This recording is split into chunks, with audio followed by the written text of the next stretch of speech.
Yeah, I mean, first of all, congratulations to SIUE, not only for making the NCAAs and having this opportunity, but also for a fantastic game. They had a very clear game plan, executed it extremely well, and made life very difficult for us. And so, first and foremost, all the credit in the world to their coaching staff for the game plan and to their kids for carrying it out. I thought, it's exactly the test that we needed, no doubt about it.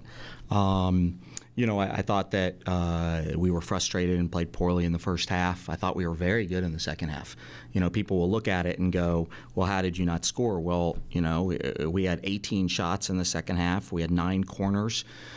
They had 2 back saves. We had a ball literally held on the line. That's frustrating, but at the same time, what I'm going to say to my team is I thought we reacted very well after halftime and played very well. And got ourselves more than enough opportunities. It wasn't like the first half where I felt like we weren't really creating good opportunities. In the second half and overtime, I thought we played extremely well. We created great opportunities in the box and just missed, or they blocked a lot of shots. And again, credit to them. And obviously, we're going to be working on some finishing and cleaning things up in the box this week. But I have nothing but compliments to my team for how we played after halftime. Absolutely. So, we chose to be involved in this crazy game where this happens sometimes, and where you can outshoot a team 31-4 and go to PKs. And this is the game we chose to be involved in, and this is part of soccer. And one of the most difficult challenges is playing against a wall, and they were a red wall. And, the way you break down a wall is just sort of one brick at a time. And we were just chipping away. And as the game went on, we got great opportunities from that. But, it's still a part of our game that is very, very difficult and takes a great level of sophistication to break down a team that plays that well against us with their style and their strategy. So, again, great compliments to them and great compliments to our players for finding a way. Again, we created so many great opportunities. It's part of the game. We'll do better, and this will make us better. But, PKs were about to start, and it was pretty simple. As a coaching staff, we just sat down. We had tremendous confidence in our players under that pressure. There's probably no greater pressure than being in a PK shootout, and all the confidence in the world. And I actually said to Taylor right before the shootout, just get us one. Just get us one. We'll make all 5. Just get us one, and we advance. And we've been talking about that for a couple of weeks, just to trust herself that if she reacts, she's going to get one. And, Gilly steps up and hammers home the first one. And, you got really beaten up in the A&M game, and it's less than a week ago, believe it or not. And I had to actually ask her, can you take a PK because of her foot? And she looked right at me and said, I'm taking a PK. Like that. And I was like, okay, she's taking a PK. But I had 2, 3, 4, and 5 written down, and I did not have a number 1 written down because I didn't know this morning when I was doing this whether Gilly would be able to shoot or not. So, I'm proud of our toughness, and I'm proud of our ability to just stick to the plan, do the details necessary, and find a way to advance. Okay, we'll now take questions from the student athletes only, please. Some questions from the student athletes. Gilly, what frustrated you most about all the chances that you guys had, not one of them going in? Definitely the way SIUE played. I mean, they played phenomenal against us, and they definitely set it up perfectly. And when you play a team like John says, it's a wall. It's hard to play your possession type of soccer that we love here at Kentucky. And so, that's really difficult. And it's hard being a young team trying to figure that out on the field without hearing it from John at halftime. And then that's why we picked it up, because it was kind of hard for us to figure it out in the beginning, because we kept running into the wall and we were like, well, how do we get this through, But after we came in and talked to him, we got it sorted out, and I think it shows a lot that my team could persevere through something we haven't had to this year. We haven't had to play a team that really sits like this team did, and they did a great job of it, and it really tested us. Continue with questions from the student athletes. Taylor, can you talk a little bit about your mindset and your confidence after really not getting a whole lot of action through 110 minutes, and all of a sudden you got into the PKs? Yeah, I mean, through the whole game, it's important for a goalkeeper, even when you're not getting work, to stay focused and make sure you're doing the details and communicating throughout the whole thing, because it's easy to get disengaged when there's not much action. But going into PKs, I get excited because I'm confident in my team and the way that we practice and we handle pressure situations. And I just knew that we were going to come out with a win after, and PKs pumped me up because I love pressure. And I knew that all I needed to do was save one. What John said, he said, just do your job, save one. And that's what we did, and that's what I needed to do tonight, and felt great to pull it out. But we're moving on to next week. So, can you talk a little bit about that one? You know, I was just looking at the girl, and I was thinking to myself, you know what, I need to just save one of these balls, because one went wide, but I was like, I need to end this right here, because it's not acceptable. I'm not dragging this on any longer. So I just reacted and got a hand on it, and it felt great. Any more questions for the student athletes? Can we talk about the year that you guys have gone through? It's not over yet, but from the beginning at the rough spot to now. It's kind of been a roller coaster that was kind of going downhill at first, and then it started to go uphill, and we've had a little bit of a downhill slope, not too big these last, few, but we find a way to kind of pick it up at the end. We find a way to push through the game and end it, and that's one good thing about this team. They're never going to give up. Even when things are going south, they're going to find a way to pick their head up, and they're going to move on, and they're going to give everything they have, because this team doesn't want to lose, and they're not going to settle for a loss. And that's something I really admire about this team.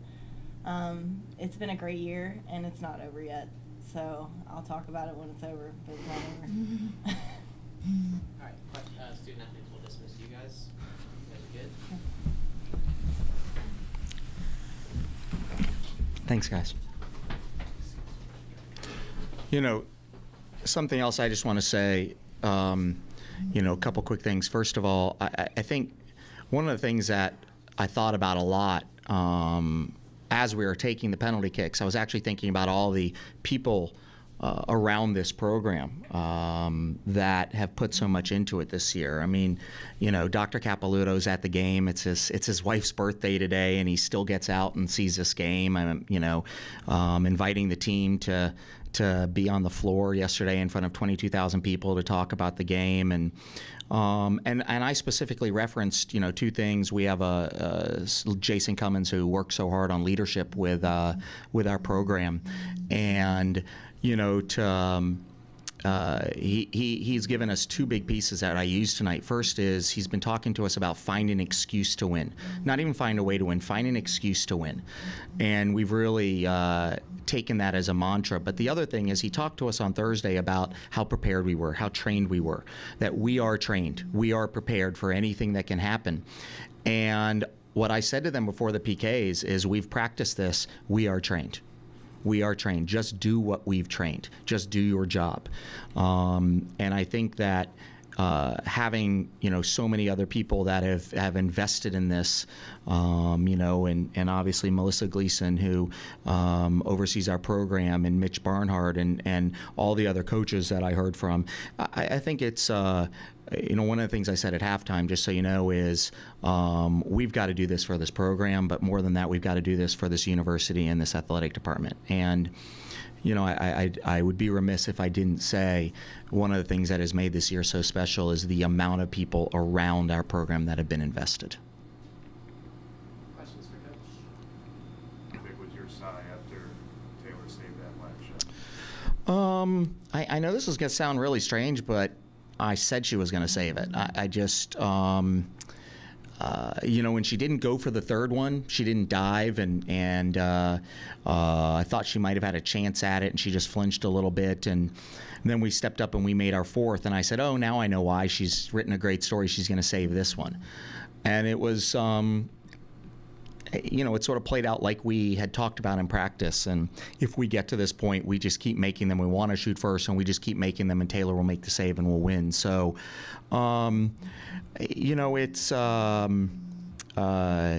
it's Yeah, obviously I'm relieved, but more than that, I'm happy for the players, you know, and we certainly did enough to win. It doesn't mean in this sport that you dominate statistically and you win, and that's how this sport is. But we did enough to win, and we ended up with a tie, but we deserve to advance.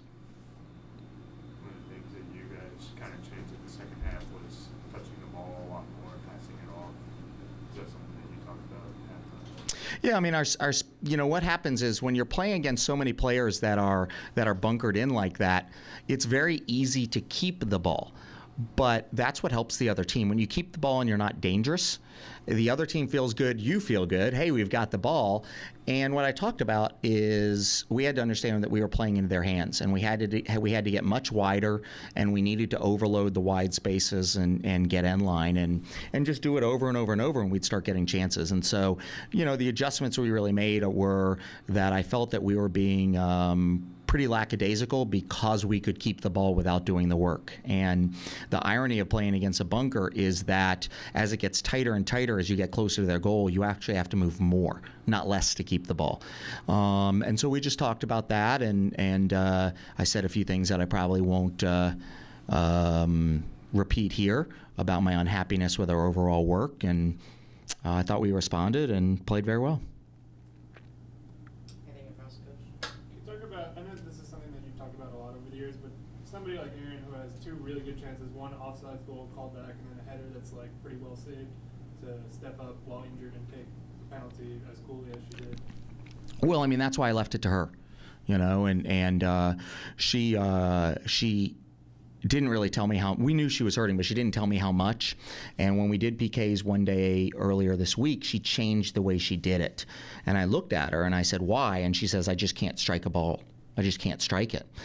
And so I knew then, if she wasn't willing, because she trained so hard, and if she wasn't willing to train the proper way for that moment, then I knew she was injured. And I decided then that I would leave it up to her. She would never do something to hurt the team. If she wasn't capable, then she would have just said, put someone else in. She trusts her teammates. And so she would have said, put somebody else in. But when she said, no, I'm taking it, you know, I knew it was going in the back of the net. And obviously that leadership is incredibly important. There was a moment in the second half where I took Gilly and Stewart out together. It might be the first time this year they've both been off the field together. And it was just to talk to them about, you know, just stick to the details. I thought each one of them was trying so hard to win the game that they were doing too much. Both of them were trying to beat 4 and 5 players, and they'd beat 4, and then the 5th one would stop them. And so, you know, having great leaders like that makes all the difference. But the hard thing for them is they want it so badly that I actually had to pull them back and say, hey, just stick to the plan. And that's not a negative about them. That's a compliment that they just would do anything for their team. And then Mark asked Taylor about this, but just to have a really young goalie be as successful as she has been this year, but I doubt she's probably ever played in a game where literally the other team doesn't come within 30 yards for the whole game. Yeah. And then you go to penalties, and it's so much on her to have her perform the way she did. Yeah, I mean, I'll go back to she's been trained, you know, and our whole team has been, and I think, you know, one of the things that happens, and I'll tell you, so the goal we gave up in the finals against Texas A&M, because of different ways that we matched up, we played man-to-man on the corners, we got Caitlin Miller into a position that she's never been in before on a corner, and she ends up reaching out, and it flicks off of her into the goal. Horrible feeling, you know, and I said to her, you know, you were in a position you haven't been trained, and that's my fault. And so, you know, as coaches, we want our players to be perfect and know everything, but the truth is they're just like the rest of us, you know. If we don't have knowledge of something, we can't do it. And so, you know, not to be blasé about it at all, it's a great save, but one of the biggest compliment I can give somebody in our program is she did her job. She did her job. She was trained to do it. She did her job. Again, that's not to downplay it at all, but they did their jobs, so we advance.